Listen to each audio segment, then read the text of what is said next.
Minsitthar vs YSS in the jungle. We've already seen the king dominate in XP, roam, and even gold lane, but this time, we're taking it to the next level, using him as a jungler. But before we dive into the main event, I usually start with assassins as my warm-up. For those of you wondering, I normally play at around 3 to 4 AM, because that's the only time my connection is stable, so I literally have to wake up that early just to play solo rank. And if I'm lucky enough to wake up around 2 AM, that gives me extra time to warm up with Fanny. I know I've already lost my prime, but it's the best way to keep my fingers moving and at least sharpen up my slowing reflexes. And honestly, I'm super sleepy and tired that I don't even want to wake up, but I just push myself because I want to give quality content and share the best tips I can. Now, here's my rotation in this game. I don't usually put too much focus on teaching rotations because honestly, rotations can change a lot depending on every single game. Instead, I want you to pay attention to the decisions I'll be making throughout this match, why I move the way I do when I choose to engage, and even the mistakes I end up making along the way. Because sometimes, learning from blunders can teach you just as much, if not more, than the highlights. And yes, we did get taken down, but luckily, we were able to bounce back by securing the turtle. That was a huge momentum shift. Now, their gold laner was actually playing really well here, even rotating and joining this clash to support his team. But the problem for him was that he overextended and ended up isolated with no backup. And whenever you're running Joy as a jungler, don't hesitate to burn your ultimate just to speed up your farm. A lot of players save it only for clashes, but in reality, using it on jungle camps helps you clear much faster. The quicker you finish farming, the quicker you can rotate and pressure the map, whether that's helping in lanes, contesting objectives, or punishing overextended enemies. Remember, the faster your rotation, the bigger your impact as a jungler. And since we're playing solo queue, you really need to make sure you share equal attention across all 3 lanes. What I mean is, don't just stick to one lane, rotate evenly and give support wherever it's needed. Because let's be honest, most random teammates will blame the jungler if they get taken down by their lane opponent and you didn't show up. That's exactly why I love using Joy as a jungler. Her mobility makes it so easy to rotate around the map and cover ground quickly. Now, once you're already a level ahead of the enemy jungler, that's when you start acting confident. Deny as many of their resources as you can, steal their buffs, take their jungle creeps, and make them feel pressure. That way, not only are you growing stronger, but you're also slowing their progress. And of course, don't miss out on securing the bigger objectives like the turtle. But keep in mind, the enemy team won't just let you take it for free, they'll definitely contest it. So in those situations, prioritize dealing with the enemies first. Take them down before turning to the turtle, because controlling the fight almost always guarantees controlling the objective. And as you can see, we managed to take down their jungler while securing the turtle at the same time. That's a double win for us. But hold up, if you take a closer look, our bottom lane has already been destroyed, and our XP laner is clearly struggling against their opponent. Situations like this are really important to notice, because even if you're ahead in objectives, one weak lane can easily turn the game around if left unchecked. That's why at this point, I shifted my focus toward the bottom lane. My goal here was simple: rotate more frequently to relieve some pressure,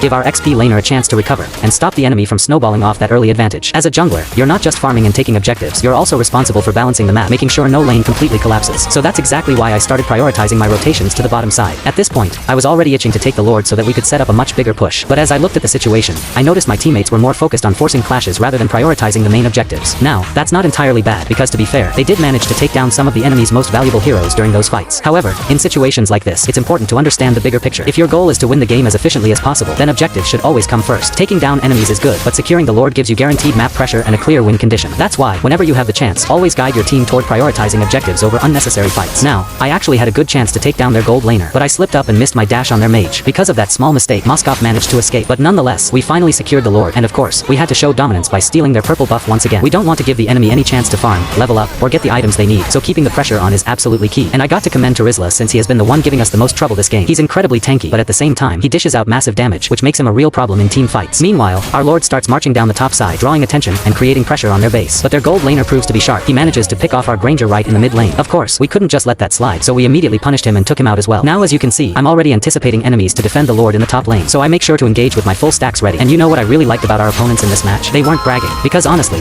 in almost every single game, I run into enemies spamming emotes, taunting, and showing off right in front of my team's faces. But these enemies, they were calm, respectful, and peaceful to play against. It's rare to see that, and it actually made the match more enjoyable. And maybe because of that, I started playing with a little bit of mercy. I wasn't as sharp, I went in recklessly, and I lost a bit of my discipline. And of course, that kind of carelessness always comes with a price. But here's the thing, I really thought they weren't boastful. Then suddenly, look at this Freya. She started typing in chat, and at that moment I was like, if only I knew you'd start bragging, I would have played with no mercy from the start. Still, it is what it is. The important part here is that you take note of my blunders in this game, so you can learn from them and avoid making the same mistakes in your own matches. And with that, let's move on to the second game. And here I was hoping to swap lanes with our XP laner, since I had a strong feeling the enemy would lock in Sun again, and we all know Minsitthar can easily shut him down. So I offered to take the XP lane myself, but my teammate declined the swap, and as it turned out, the enemy ended up picking Zilong instead. That's why I immediately shifted my rotation to focus on their lane, because here's the thing, 99.9% of Zilong users run Inspire, which makes them very vulnerable. Without his ultimate, Zilong is an easy target, and we can punish him hard before he ever gets the chance to snowball. As you can observe, we played it patiently and made sure Zilong felt safe before making our move. The moment he showed up, thinking it was just a simple 1v1 with our XP laner, that's when we appeared from the shadows and take him down easily. But wait, if you look at the bottom side, our gold laner actually got taken out at the same time. Then notice how quickly their roamer rotated to the top lane. He was trying to respond fast and create pressure, but we were already a step ahead. We caught him right away and took him down, which opened up a huge opportunity for us. With their roamer out of the picture, the map became so much easier to control. That's when we confidently invaded their jungle camps, especially since at this moment, our ultimate was ready and we knew we could force a fight if needed. Of course, the enemy wasn't just going to hand over their buff for free. They tried their best to contest it, but this time we came fully prepared. With positioning, cooldowns, and vision on our side, we were able to run them down and completely win the skirmish. Taking control of their jungle not only denied them valuable resources, course, but it also gave our team the confidence and momentum to snowball further into the game. And just like in game 1, we started taking full control, dominating the pace of the match as if we were completely unstoppable. Every move felt calculated, and the momentum was on our side. We even managed to secure the turtle with little effort, almost for free, and that gave our team a huge advantage going into the mid-game. But here's the thing, the enemies were tough, disciplined, and they refused to just hand us the game. Unlike some teams that crumble once they fall behind, this squad kept fighting back. They made sure to protect every single resource on the map, and that forced us to think twice before making our next move. But what they didn't realize was that I was still lurking quietly in the bush, patiently waiting for my ultimate cooldown. But unfortunately, their jungler turned out to be a bit luckier than I expected. My damage wasn't quite enough to finish the job, and they managed to slip away with just a sliver of HP. Now look at this, starting to feel familiar, right? Yes, because just like in game 1, our bottom lane is struggling once again. And here's one of the downsides of running Minsitthar as a jungler. His farming speed isn't nearly as fast compared to flashy assassins like Ling or Fanny. That means I can't always rotate as quickly as I'd like, and sometimes I end up being late to the lanes that desperately need help. Because of that, the pressure starts piling up. Our bottom lane is already in trouble, and before I can even make a decisive move to stabilize the map, the enemies manage to push straight into our mid lane. Losing that tower this early hurts, not just because of the gold and map control it gives them, but because it also opens up more angles for them to invade our jungle and choke our resources even further. Now I want you to shift your attention to the minimap, specifically to their gold laner Brody, because at this point, it's not just me making plans, he's plotting something of his own as well. While I'm still glancing at the chaos happening in the mid lane, I already have this gut feeling that Brody is lurking close by, waiting for the perfect chance to strike. It becomes almost like a game of chess. We're both watching, both anticipating, and both waiting to see who will make the first move. But sadly for him, he forgot one of the most basic principles in chess. To take is a mistake. Brody came in full of confidence, and I can see why. He had about a 1k gold lead over me, and up until this point, he'd been able to easily take down our gold laner without breaking a sweat. So naturally, he thought this was just going to be another one of those moments. But here's what he didn't realize. The king is built different. That same confidence he carried and ended up being the very thing that trapped him. Because when you underestimate Minsitthar, you don't just walk away freely. You pay for it. I really want to highlight that blunder from Brody because it ended up shifting the flow of the game in our favor. That single mistake wasn't just about him getting taken down. It gave us the opening we desperately needed. From that moment, you can clearly see how we started working our way back into the match. We didn't just score the takedown. We used that momentum to push harder on the map. Slowly but surely, we took control of the bottom lane and even managed to secure 2 turrets there. And that's not just a small victory, it's a huge swing. However, unfortunately for us, our gold laner kept getting taken down throughout the game. Now, to be fair to him, he was actually doing a decent job holding the lane and trying his best to protect it. The bigger issue was on my part. I failed to rotate on time to support him. That's why I completely understand why he struggled so much in this match. Sometimes, it's not just about an individual player's performance, it's also about how the team moves together. And in this case, I was late on my rotations. On top of that, if you look closely, our roamer was also preoccupied, spending most of his time zoning out the enemies and working alongside with me. So that left our gold lane feeling even more isolated and no backup in his lane, and I do recognize his sacrifice. And with that, I really need to do my best as a jungler to secure objectives since the whole team is supporting me farm and take objectives safely. And the best thing I really appreciated about our gold laner was his attitude. Even though he kept getting pressured and often had to deal with 3v1 situations in his lane, he never once complained,